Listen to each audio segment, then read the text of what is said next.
Hey, my friends. I love the conversation happening in our group this afternoon about talking to yourself positively about your progress in English, acknowledging compliments, and, you know, listeners, the impatience of listeners sometimes interrupting. I think you'll find that that is unfortunately common whether you're a non-native speaker of English or a native speaker. People sometimes tend to get so excited about what they want to say or what they want to share that they just jump in and bowl over what the other person is saying. I love, Grace, your suggestion of, oh, excuse me, I'm almost finished, or let me finish what I was saying. And then I'd love to hear what you have to say as well. I think that's a gracious way to handle that. But there's a lot of work to be done on behalf of the listener, of listeners, not just speakers. It's a two-way street. You know, we're working on pronunciation, being clear and impactful in our speech, but there's a lot of learning that needs to be done on the other side as far as how to listen effectively, how to be patient, how to be a more worldly listener. You know, we're talking about what Americans in general tend to think when they hear an accent.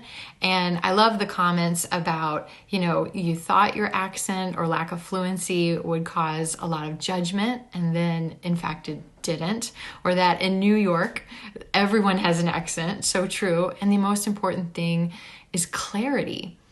Now, I won't say that bias doesn't exist because we all know that it does. And I think that for the most part, bias exists amongst people that have not had the experience or the blessing to interact with people from around the world. And they don't have the necessary patience. And people that fall into that category need to do some work on their listening skills.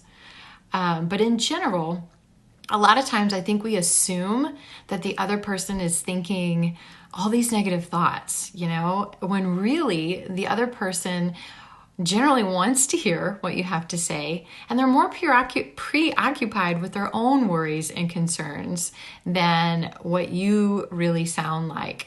The most important thing, as stated by, who said that? Was it Farhan or our New Yorker here?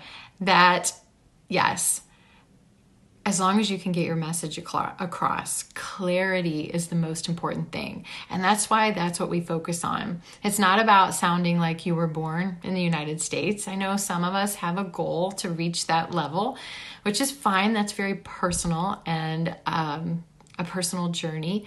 But clarity, being able to speak clearly and with impact in order to be persuasive or informative or empathetic or whatever message it is that you need to convey, that's the most important thing, to being able to get your message across the way you want to, with clarity and impact. So anyway, just wanted to jump in and share a couple words on these very, very important mindset topics, and also just some thoughts on the work that needs to be done with listeners learning how to be more patient and how to open their ears to more worldly pronunciation of the English language, because it is a global means of communication. All right, that's all for now. Talk to you guys soon.